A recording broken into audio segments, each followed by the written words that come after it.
രൗദ്രതാണ്ഡവം. രചനാവതരണം നന്ദു അച്ചുകൃഷ്ണ. പാർത്ഥ, അവൾ മരിക്കാനാണ് മുകളിൽ വന്നതെങ്കിൽ അവളെ രക്ഷിച്ചത് വംശിയാണ്. അഗസ്ത്യയുടെ പെട്ടെന്നുള്ള പറച്ചിലിൽ പാർത്ഥന്റെ കാലുകൾ ബ്രേക്കിൽ അമർന്നു.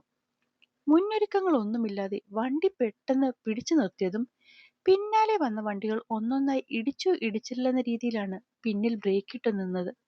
ആരൊക്കെയോ വന്ന് ദേഷ്യത്തിൽ വായി തോന്നു തെറികൾ മുഴുവൻ പറഞ്ഞിട്ടും പാർത്ഥനോ അഗസ്ത്യോ അതൊന്നും അറിഞ്ഞില്ല. എന്താ അഗ്നി നീ പറഞ്ഞേ? അത് പിന്നെ കഴിഞ്ഞ ദിവസം അവൾ മരിക്കാനാണ് അതിനു മുകളിൽ കയറിയതെങ്കിൽ അതീന്ന് അവളെ രക്ഷിച്ചത് വംശിയാണെന്ന്. മനസ്സിലായില്ല.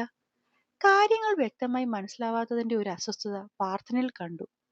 എടാ, ഹോസ്പിറ്റലിന്റെ കൺസ്ട്രക്ഷന്റെ കാര്യം സംസാരിക്കാൻ വേണ്ടിയല്ലേ വംശിയല്ലേ ആ രണ്ട് എഞ്ചിനീയേഴ്സിനെയും അങ്ങോട്ട് പറഞ്ഞു വിട്ടത്? ആക്ച്വലി ഞാനൊന്ന് പറ്റില്ലെന്ന് പറഞ്ഞതാണടാ വംശിയോട്. കാരണം പിറ്റേന്ന് കൊച്ചാപ്പന്റെ കുട്ടിയുടെ മാമോദിസ ചടങ്ങല്ലായിരുന്നോ? അപ്പോ അതിന്റെ ഒരു കൂടിച്ചേരൽ ഉണ്ടായിരുന്നു രാത്രിയിൽ. പക്ഷെങ്കിൽ ഈ വെട്ടുപോത്ത് ഒറ്റ കാലിൽ നിന്നു. എഞ്ചിനീയറിനെ കാണണമെങ്കിൽ അവിടെ നിൽക്കണം, അല്ലെങ്കിൽ പിന്നെ കോൺട്രാക്ട് വേറെ ആർക്കെങ്കിലും കൊടുത്തോ എന്ന് പറഞ്ഞിട്ട്.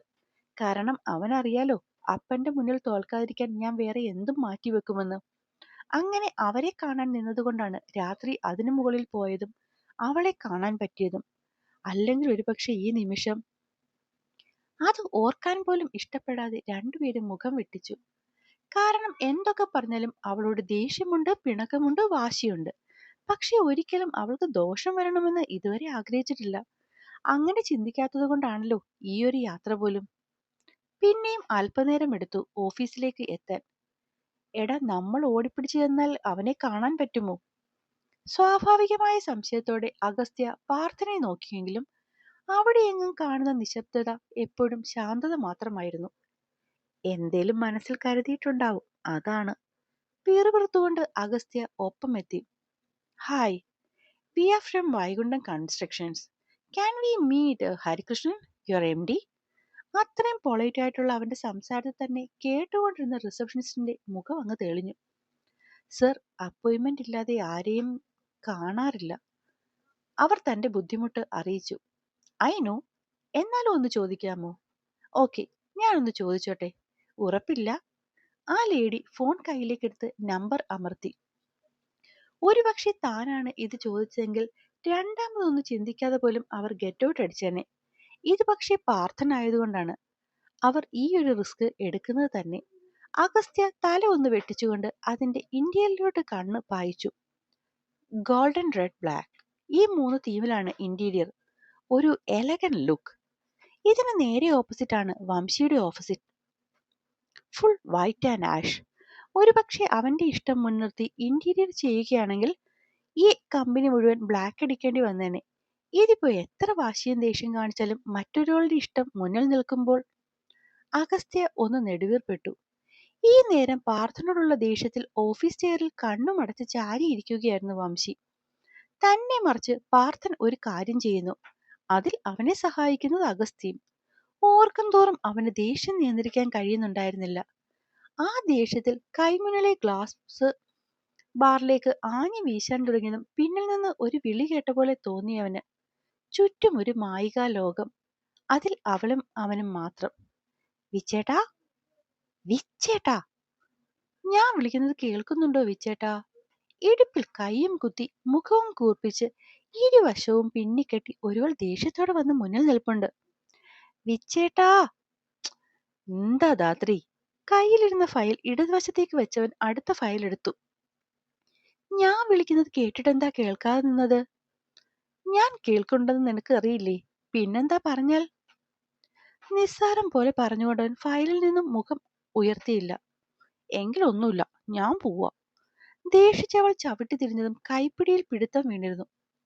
പറയാൻ വന്ന കാര്യം പറഞ്ഞിട്ട് പോയാൽ മതി. ഇപ്പോഴും ഫയലിൽ നിന്നും മുഖമുയർത്താതെയാണ് ആ സംസാരം. അതോടെ കണ്ടതും പെണ്ണിന് ദേഷ്യവും സങ്കടവും ഒരുപോലെ വന്നു. ഒന്നുമില്ല.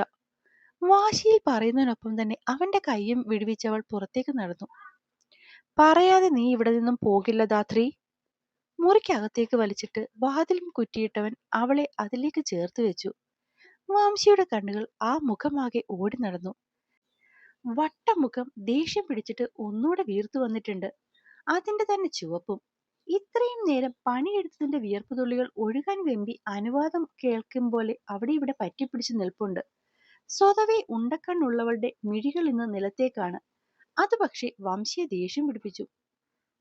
നിന്നോട് ഞാൻ പറഞ്ഞിട്ടില്ലേ ധാത്രി, ഞാൻ അടുത്തുള്ളപ്പോൾ എന്നെ മാത്രമേ നോക്കാൻ പാടുള്ളൂ എന്ന്. എന്നിട്ടിപ്പോ നിലത്തേക്ക് നോക്കി നിൽക്കാൻ നിന്റെ മറ്റവനിരിക്കുന്നോടി അവിടെ.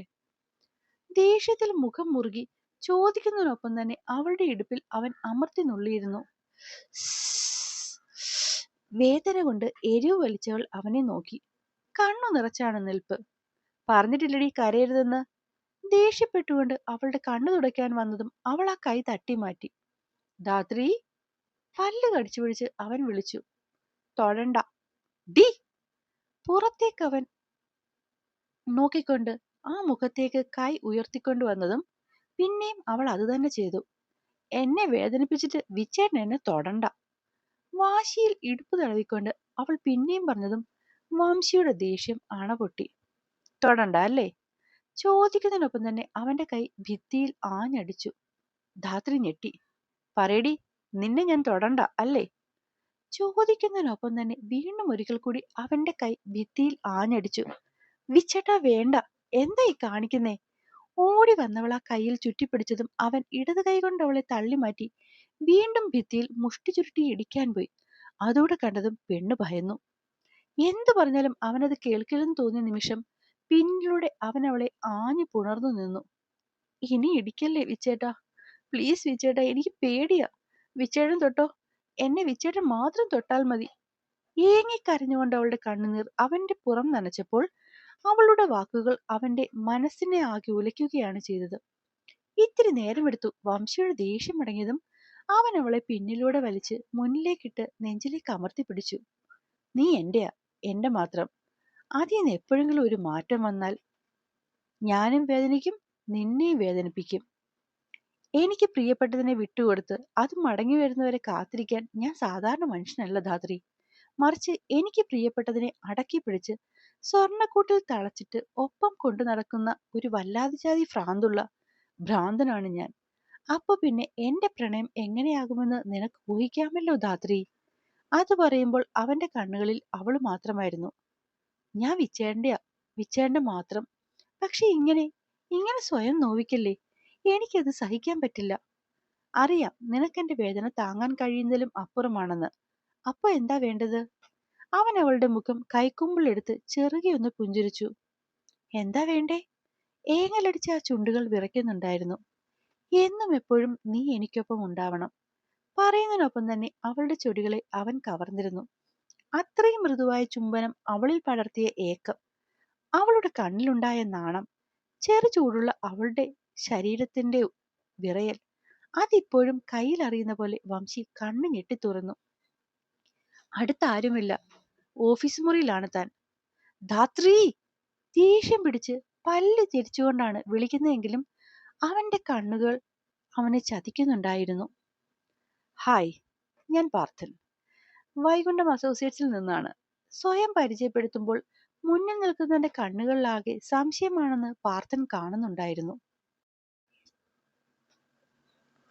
ഇല്ല സർ, അവർ സാറിനെ കാണണമെന്ന് മാത്രമേ പറഞ്ഞിട്ടുള്ളൂ.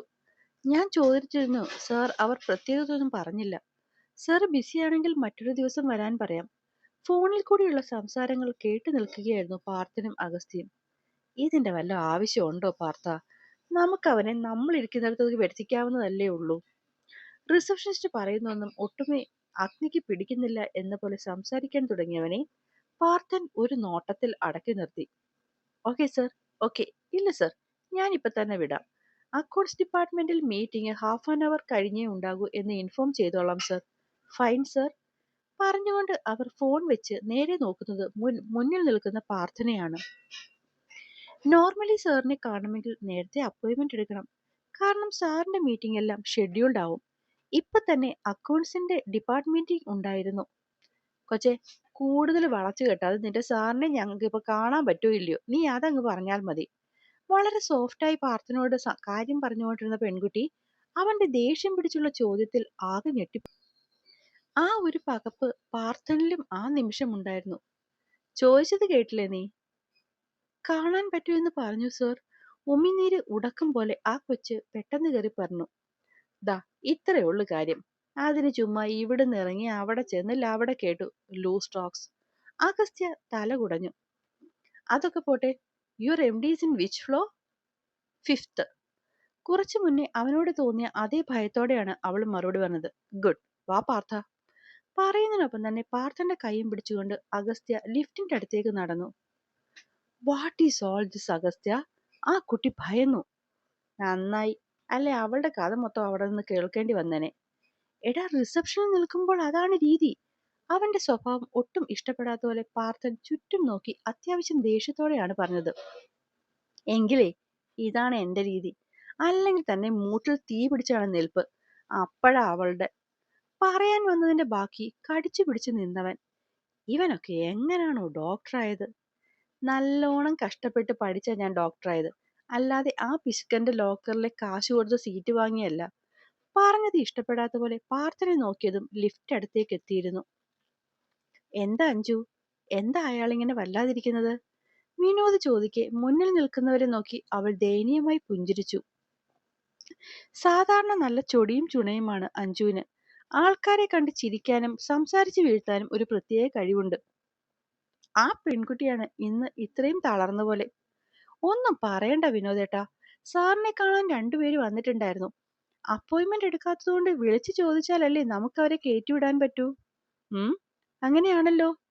എന്റെ ഏട്ടാ, അങ്ങനെ വിളിച്ചു ചോദിച്ചിട്ട് മറുപടി പറയാൻ തുടങ്ങിയതാ. അപ്പോഴേക്കും ആ രണ്ടുപേരിൽ ഒരാള് എന്റെ നേരെ ഒരു ചാട്ടം. ചാട്ടമോ? എന്തിന്? വിനോദിനേക്കാൾ മുന്നേ ഉത്തരയാണ് ചോദിച്ചത്. എനിക്കറിയില്ല ഉത്തരെ. എന്നോട് സംസാരിച്ചുകൊണ്ടിരുന്ന വ്യക്തി വളരെ നീറ്റായിട്ടാണ് സംസാരിച്ചുകൊണ്ടിരുന്നത്. പക്ഷെ ഒപ്പമുണ്ടായ ആ ചൊറിയൻ, ഉഫ്, ഓർമ്മയിൽ പോലും അവനെ വേണ്ട എന്നുള്ള രീതിയിൽ അവൾ തല കുടഞ്ഞു. നീ അത് കള, പലജാതി ആൾക്കാരല്ലേ. ഞാൻ വിട്ടു, എന്നാലും കളയടോ. എന്നിട്ട് ആ വന്നവരെന്തിയെന്നോ? ലിഫ്റ്റിലോട്ട് കയറിയതേ ഉള്ളൂ. ഇപ്പോ അവിടെ ഇറങ്ങിയിട്ടുണ്ടാവും. ആ, അത് പോട്ടെ. ഹരിസാർ നിങ്ങളുമായിട്ടുള്ള മീറ്റിംഗ് വെച്ചിട്ടുണ്ടായിരുന്നില്ലേ? അത് അവരെ കണ്ടതിന് ശേഷം മതിയെന്ന് നിങ്ങളോട് പറയാൻ പറഞ്ഞു. ഇത് പറയാൻ വേണ്ടി ഞാൻ നിങ്ങളുടെ ഡിപ്പാർട്ട്മെന്റിൽ വിളിച്ചിരുന്നു, കിട്ടിയില്ല. ഒരു കോഫി കുടിച്ചിട്ട് മീറ്റിംഗിന് കയറാം എന്ന് കരുതി ക്യാൻറ്റീനിൽ വന്നതാടോ. അതാകും കിട്ടാഞ്ഞത്. നേരത്തെ അവിടെ സിദ്ധി ഉണ്ടായിരുന്നല്ലോ. ഇപ്പോൾ ജോർജ് സാറിന്റെ കൂടെ ആയതുകൊണ്ടാവും. ഞങ്ങൾ രണ്ടും മാത്രമേ ഉണ്ടായിരുന്നല്ലോ അക്കൗണ്ട്സിൽ. സിദ്ധിയെ കുറച്ചു മുന്നേ ഞാൻ കണ്ടിരുന്നു. ജോർജ് സാറിന്റെ കൂടെ ഉണ്ടവൾ. മാർക്കറ്റിംഗ് ടീമിനെയാണെന്ന് തോന്നുന്നു. കാണാൻ പോയിട്ടുണ്ട്. ആ, പോകുന്നതിന് മുന്നേ പറഞ്ഞിരുന്നു. ഇതാണോ അഞ്ജു ആ രണ്ടുപേര്? റിസപ്ഷനിൽ വെച്ചിരിക്കുന്ന CCTVയിലേക്ക് നോക്കി വിനോദ് ചോദിച്ചതും ഉത്തരയുടെ കണ്ണുകളും അത് തേടിപ്പോയി. MDയുടെ ക്യാബിനിലേക്ക് പോകുന്ന ക്യാമറയാണ് അവിടെ കണ്ടത്. ആ വലതുഭാഗത്തൂടെ നടന്നു പോകുന്ന ആളാ വിനോദേട്ടാ എന്നെ ചാടിച്ചത്. വിനോദിന്റെ കണ്ണുകൾ വലതുഭാഗത്ത് നിൽക്കുന്ന ആളെ തേടിപ്പോയപ്പോൾ അയാളുടെ തൊട്ടടുത്തൂടെ ഒരു കൈ പാന്റിന്റെ പോക്കറ്റിൽ തിരുകി സ്ക്വയർ ടൈപ്പ് ഗ്ലാസും വെച്ച് മുന്നിലേക്ക് വന്നു വീഴുന്ന മുടിയിഴകളെ പതുക്കെ പിന്നിലേക്ക് ഒതുക്കി വെച്ച് നടക്കുന്നവനെ കണ്ട് തറഞ്ഞു നിൽക്കുകയായിരുന്നു ഉത്തര. ഹായ്, ഞാൻ പാർത്ഥൻ. വൈകുണ്ഠം അസോസിയേറ്റ്സിൽ നിന്നാണ്. സ്വയം പരിചയപ്പെടുത്തുമ്പോൾ മുന്നിൽ നിൽക്കുന്നവന്റെ കണ്ണുകളിലാകെ സംശയമാണെന്ന് പാർത്ഥൻ കാണുന്നുണ്ടായിരുന്നു. ഹായ് തിരിച്ചു നൽകി അടുത്തു നിൽക്കുന്നവന്റെ നേരെ ഹരി കൈ നീട്ടിയതും ജസ്റ്റ് ഒരു ഹായ് പറഞ്ഞ് അഗസ്ത്യ മുഖം മാറ്റി. അങ്ങനെ ഒരു പ്രതികരണം പ്രതീക്ഷിക്കാതെ ഹരി ഞെട്ടിയെങ്കിലും ഇങ്ങനെയൊക്കെ ഇവൻ പെരുമാറാൻ വഴിയുള്ളൂ എന്ന ധാരണയോടെ പാർത്ഥൻ നെറ്റിയിൽ കൈവിരൽ കൊണ്ട് തടവി ഹരിയെ ഒന്ന് നോക്കി. ആ ഒരു നിമിഷത്തെ ഹരിയുടെ പകപ്പ് മാറിയതും അവൻ രണ്ടുപേരോടും ഇരിക്കാനായി ആവശ്യപ്പെട്ടു. നേരത്തെ അപ്പോയിന്റ്മെന്റ് എടുക്കാതെ ഞങ്ങൾ പെട്ടെന്ന് കയറി വന്നത് ഹരിക്ക് ബുദ്ധിമുട്ടായി എന്നറിയാം. പക്ഷേ നീ ഇവന്റെ പെങ്ങളെ കല്യാണം ആലോചിച്ച് വന്നതൊന്നുമല്ലല്ലോ ഇത്രയും മാന്യമായി സംസാരിക്കാൻ. അതുകൊണ്ട് വന്ന കാര്യം പറഞ്ഞിട്ട് നമുക്ക് വേഗം ഇറങ്ങാം. ഹരിയെ കേൾപ്പിക്കാതെയാണ് പാർത്ഥനോട് അത്രയും പറഞ്ഞതെങ്കിലും തനിക്ക് നേരെ ഇരിക്കുന്നവന്റെ മുഖഭാവത്തിൽ നിന്നും അവൻ പറയുന്നത് അത്രയും നല്ല കാര്യമല്ല എന്ന് മനസ്സിലാക്കാൻ ഹരിക്ക് പാടൊന്നും ഉണ്ടായില്ല. പ്ലീസ് അഗസ്ത്യ, ഞാൻ സമാധാനത്തിൽ അയാളോട് കാര്യം പറയട്ടെ. എന്തിന്? അതുപോലെ എന്ത് പ്ലീസ്? എടാ, ഇവിടെ നമ്മൾ അവന്റെ കുടുംബം നന്നാക്കാൻ വേണ്ടി പറയാൻ വന്നതൊന്നുമല്ല. അവന്റെ ഭാര്യ ജീവനോടെ ഇരിക്കേണ്ട കാര്യം പറയാൻ വന്നാണ്. അപ്പോ അത് പറയുക, പോവുക, അത്രയും മതി. ഓക്കെ, പക്ഷെ ഇതിനിടയിൽ നീ മറന്നുപോകുന്ന വേറൊരു കാര്യമുണ്ട്. ഭർത്താവെന്ന് പറയുന്ന ഇവൻ കൂടെ ഇരിക്കുമ്പോഴാണ് അവൾ സൂയിസൈഡ് ചെയ്യാൻ നോക്കിയതെന്ന്. അപ്പോ അതൊക്കെ അവരുടെ പ്രശ്നങ്ങളാണ്. അതവരെന്താന്ന് വെച്ചാൽ നോക്കിക്കോളും. നീ വന്ന കാര്യം പെട്ടെന്ന് കഴിക്കാൻ നോക്ക് പാർത്ഥ. Excuse me. നിങ്ങൾക്ക് പരസ്പരം സംസാരിക്കാനാണെങ്കിൽ ഞാൻ കുറച്ച് ബിസിയാണ്. നിങ്ങളുടെ കോൺവെർസേഷൻ കഴിഞ്ഞതിന് ശേഷം നമുക്ക് കാണാം. ആദ്യമേ തന്നെ അഗസ്ത്യയുടെ സംസാരവും പെരുമാറ്റവും ഇഷ്ടപ്പെടാതെ ഹരി സീറ്റിൽ നിന്നും എഴുന്നേറ്റുകൊണ്ട് രണ്ടുപേരെ നോക്കിയാണ് പറഞ്ഞത്. Sorry mister Hari. എന്ത് സോറി? ഒരു സോറിയില്ല. ഞങ്ങൾ ഇവിടെ വന്നത് സിദ്ധിയെപ്പറ്റി സംസാരിക്കാനാണ്. സിദ്ധിയെപ്പറ്റി സംസാരിക്കാനോ? ശരിക്കും പറഞ്ഞാൽ അവരുടെ നാവിൽ നിന്നും സിദ്ധിയെപ്പറ്റി കേട്ടതും ഹരി ഞെട്ടിപ്പോയിരുന്നു. അവന്റെ ആ ഞെട്ടലും സിദ്ധി എന്നുള്ള വിളിയിൽ നിന്ന് തന്നെ ഹരിക്ക് സിദ്ധിയെ അറിയാമെന്ന് പാർത്ഥന് മനസ്സിലായി. അഗസ്ത്യ ഉറപ്പിച്ചു പറഞ്ഞിട്ടും മനസ്സിന്റെ ഏതോ കോണിൽ ഹരി സിദ്ധിയെ അറിയില്ലെന്ന് പറയുമെന്ന് അവൻ കരുതിയിരുന്നു. അതാണ് ഒറ്റ നിമിഷം കൊണ്ട് നഷ്ടമായത്. പാർത്ഥന്റെ മുഖം മങ്ങി. ഈ നേരം അഗസ്ത്യയുടെ നോട്ടം മുഴുവനും പാർത്ഥനിലായിരുന്നു. പാവമാണ്, പിന്നെയും പ്രതീക്ഷിച്ചിട്ടുണ്ടാവും. പാർത്ഥന്റെ മനസ്സ് നന്നായി അറിയുന്നവൻ അവന്റെ വാടിയ മുഖത്ത് നോക്കി ഒന്ന് നെടുവീർപ്പെട്ടു. നിങ്ങൾ രണ്ടും വന്നത് എന്തിനാണെന്ന് എനിക്കിപ്പോഴും മനസ്സിലായിട്ടില്ല. അതും പൂർത്തിയാക്കുന്നതിന് മുന്നേ തന്നെ ഹരിയുടെ ഓഫീസിന്റെ ഇന്റർകോം റിങ് ചെയ്തിരുന്നു. ആദ്യം അവനത് കട്ട് ചെയ്തെങ്കിലും രണ്ടാമതും മൂന്നാമതും ആ ഫോൺ റിങ് ചെയ്തും ഹരി ദേഷ്യത്തിൽ ഫോൺ എടുത്തു. സോറി സർ, സോറി സോറി എനിക്കറിയാം സാറിനെ ഇങ്ങനെ തുരുതുരാ വിളിച്ചിട്ട് സാർ ഇപ്പോൾ നല്ല ദേഷ്യത്തിലായിരിക്കുമെന്ന്. ബട്ട് പ്ലീസ് സർ, അത്രയും എമർജൻസി ആയതുകൊണ്ടാണ് സർ. സർ കട്ട് ചെയ്തിട്ട് ഞാൻ പിന്നെയും വിളിച്ചത്. ഉത്തരയുടെ വെപ്രാളവും ബഹളവും ഹരിയെ ഒന്ന് പകപ്പിച്ചു. ഇയാൾ പാനിക്കാവാതെ കാര്യം പറയൂ. അഗസ്ത്യയുടെ നോട്ടം തന്നിലാണെന്ന് കണ്ട് അവൻ ഫോൺ അല്പം കൂടി നീക്കി പിടിച്ച് ചോദിച്ചു. സർ, ഒരു കാര്യം ചോദിച്ചോട്ടെ? സർ, സാറിന്റെ മുന്നിൽ നിൽക്കുന്നവർ ഇപ്പോൾ വന്നത് എന്തെങ്കിലും ഒഫീഷ്യൽ കാര്യമായിട്ടാണോ അതോ പേഴ്സണൽ കാര്യമായിട്ടോ? What you mean? ഹരിയുടെ ശബ്ദം അങ്ങ് മാറി. എനിക്കറിയാം സർ, സാറിന് ഒരുപാട് കൺഫ്യൂഷൻസ് ഉണ്ടാവുമെന്ന്. പക്ഷെ അതൊന്നും ഇപ്പോൾ ഈ ഫോണിൽ കൂടി എനിക്ക് സാറിനെ ക്ലിയർ ചെയ്ത് തരാൻ പറ്റില്ല. അതൊക്കെ ഞാൻ പിന്നീട് പറഞ്ഞു തന്നോളാം. പക്ഷെ തൽക്കാലം സർ എനിക്കൊരു ഹെൽപ്പ് ചെയ്യണം. സർ, അവർ വന്നത് സിദ്ധിയെ തിരക്കുകയാണെങ്കിൽ സർ ദൈവത്തെ ഓർത്ത് അവളുടെ ഡീറ്റെയിൽസ് ഒന്നും അവരുടെ മുന്നിലായി പറയരുത്. ഇനി ഒരു പക്ഷെ അവരായിട്ട് എന്തെങ്കിലും ചോദിച്ചാൽ തന്നെ സാർ കൃത്യമായ ഒരു മറുപടി പറയാതെ അവരെ എങ്ങനെയെങ്കിലും അവിടെ നിന്നൊന്നും ഒഴിവാക്കി വിടണേ. Please sir, please. ഉത്തര അത്രയും കെഞ്ചിയതും ഹരി ഒന്ന് മൂളിക്കൊണ്ട് ഫോൺ കട്ട് ചെയ്തു. അവൻ ഫോൺ വെച്ചെന്ന് കണ്ടതും അഗസ്ത്യ നേരെ ഹരിയുടെ മുന്നിലേക്ക് ചെന്നു. അഗസ്ത്യ, വേണ്ട. ഹരികൃഷ്ണനോട് ഞാൻ സംസാരിച്ചോളാം, നീ പറയണ്ട. അഗസ്ത്യ ഹരിയോട് സംസാരിക്കാൻ പോയാൽ കാര്യങ്ങൾ കൂടുതൽ വഷളാകും എന്ന് തോന്നി പാർത്ഥൻ എഴുന്നേറ്റ് അഗസ്ത്യയെ സൈഡിലേക്ക് മാറ്റി നിർത്തി ഹരിയോടായി സംസാരിച്ചു തുടങ്ങി. ഹരി, നിങ്ങളുടെ വൈഫ് സിദ്ധിദാത്രിയെ പറ്റി സംസാരിക്കാനാണ് ഞങ്ങൾ രണ്ടും ഇവിടെ വന്നത്. പാർത്ഥനിൽ നിന്നും അങ്ങനെ കേട്ടതും ഹരി ശരിക്കും ഞെട്ടിപ്പോയിരുന്നു. സിദ്ധി തന്റെ വൈഫോ? ഇവരിത് എന്ത് വേണ്ടാതീനമാണ് പറയുന്നതെന്നുള്ള ദേഷ്യത്തിൽ അവരോട് തിരിച്ചു മറുപടി പറയാൻ പോകുമ്പോഴാണ് ഉത്തരയുടെ വാക്കുകൾ അവന്റെ മനസ്സിലേക്ക് ഓടിച്ചെന്നത്. സിദ്ധിയെപ്പറ്റി അവരൊന്നും അറിയരുത്, അല്ലെങ്കിൽ പറയരുത്. ഹരി ആകെ ധർമ്മസങ്കടത്തിൽ ആയി. എന്നാൽ താൻ അവന്റെ ഭാര്യ എന്ന് പറഞ്ഞ് സിദ്ധിയെ അഭിസംബോധന ചെയ്തിട്ടും അങ്ങനെയെങ്കിൽ അവൻ തിരിച്ചു പറയുമല്ലോ എന്ന് പ്രതീക്ഷിച്ച പാർത്ഥന്റെ അവസാന പ്രതീക്ഷയുടെ മുകളിലൂടെ ആണിയായിരുന്നു അവന്റെ ആ മൗനം. ഒരിക്കൽ കൂടി പാർത്ഥന്റെ വിശ്വാസങ്ങൾ തെറ്റാണെന്ന് തെളിഞ്ഞതും അഗസ്ത്യ ഇരുന്നിടത്തു നിന്നും ചാടി എഴുന്നേറ്റു. പാർത്ഥ, ഇങ്ങനെയൊന്നും ഇവനോട് പറയേണ്ട ഒരു കാര്യവും നമുക്കില്ല. ലുക്ക് ഹരിശങ്കർ, നിങ്ങളുടെ വൈഫ് സിദ്ധിയുടെ ജീവൻ അപകടത്തിലാണ്. അതൊന്ന് തന്നോട് പറയാൻ വേണ്ടി മാത്രമാണ് ഞങ്ങൾ ഇവിടെ വന്നത്. അപകടത്തിലോ? സിദ്ധിയുടെയോ? ഹരി പിന്നെയും ഞെട്ടി. അതെ, അപകടത്തിൽ തന്നെ. ഓക്കെ, പക്ഷെ ആരിൽ നിന്ന്? അതറിയണമെങ്കിൽ വീട്ടിൽ പോയി ഭാര്യയോട് വിശദമായി ചോദിച്ചാൽ മതി, അവള് പറഞ്ഞു തരും. അവനെ പുച്ഛിക്കുന്ന പോലെ അഗസ്ത്യ ചിരിച്ചു. നിങ്ങൾ ഈ പറയുന്നൊന്നും എനിക്ക് മനസ്സിലാവുന്നില്ല. സിദ്ധിയുടെ ജീവൻ അപകടത്തിലാണെന്ന് കേട്ട് ഹരിയിൽ വല്ലാത്തൊരു വെപ്രാളം നിറഞ്ഞു. എടോ, തന്റെ ഈ നിൽപ്പവും ഭാവവും കണ്ടിട്ട് തനിക്ക് കാര്യങ്ങളെ പറ്റി കൂടുതലൊന്നും അറിയില്ലെന്ന് മനസ്സിലായി. അതുകൊണ്ട് ഹരി വീട്ടിൽ പോയി സിദ്ധിയോട് തന്നെ പാർത്ഥനും അഗസ്ത്യയും കാണാൻ വന്നിട്ടുണ്ടായിരുന്നു എന്ന് പറയണം. ഒപ്പം ഇപ്പം ഞങ്ങളോട് ചോദിക്കാൻ വെച്ചേക്കുന്ന ചോദ്യങ്ങളും. ഭാര്യയല്ലേ, ഭർത്താവ് അറിയാത്ത രഹസ്യങ്ങൾ പാടില്ലല്ലോ. അതുകൊണ്ട് സിദ്ധിദാത്രി ഒന്നൊന്നായി ഹരിയോട് പറഞ്ഞോളും കാര്യങ്ങൾ. അപ്പൊ പിന്നെ ഹരിക്ക് മനസ്സിലാവും എന്താണ് സിദ്ധിയുടെ ലൈഫിലെ ഏറ്റവും വലിയ പേടിയെന്ന്. ആരെയാണ് അവൾ പേടിക്കേണ്ടതെന്ന്, ആരിൽ നിന്നാണ് അവൾക്ക് അപകടമെന്ന്. ഓരോ വാക്കും എടുത്തെടുത്ത് പറയുമ്പോൾ അഗസ്ത്യയുടെ മുഖം വലിഞ്ഞു മുറുകുന്നത് ശ്രദ്ധിച്ചു നിൽക്കുകയായിരുന്നു ഹരി. അതിൽ നിന്ന് തന്നെ അറിയാം മുന്നിൽ നിൽക്കുന്നവർ സിദ്ധിയുടെ ബന്ധുക്കളല്ല, ശത്രുക്കളാണെന്ന്. അതുകൊണ്ടാവും കുറച്ചു മുന്നേ ഉത്തര അവളുടെ കാര്യങ്ങളൊന്നും പറയരുത് എന്ന് പറഞ്ഞത്. കുറച്ചു മുന്നേ അവന് തോന്നിയ മനസാക്ഷിക്കുത്ത് ഈ ഒരൊറ്റ കാര്യം കൊണ്ട് നേരെയായി. നമ്മൾ പറയാൻ വന്ന കാര്യങ്ങളൊക്കെ പറഞ്ഞല്ലോ ഭർത്ത, ഇനി ഇറങ്ങാം. ആകെ തകർന്നു നിൽക്കുന്നവന്റെ കൈയും പിടിച്ച് അഗസ്ത്യ നടന്നു. പുറത്തേക്ക് ഇറങ്ങുന്ന വാതിൽ തുറക്കും എന്ന് അവൻ തിരിഞ്ഞു നോക്കി ഹരിയെ.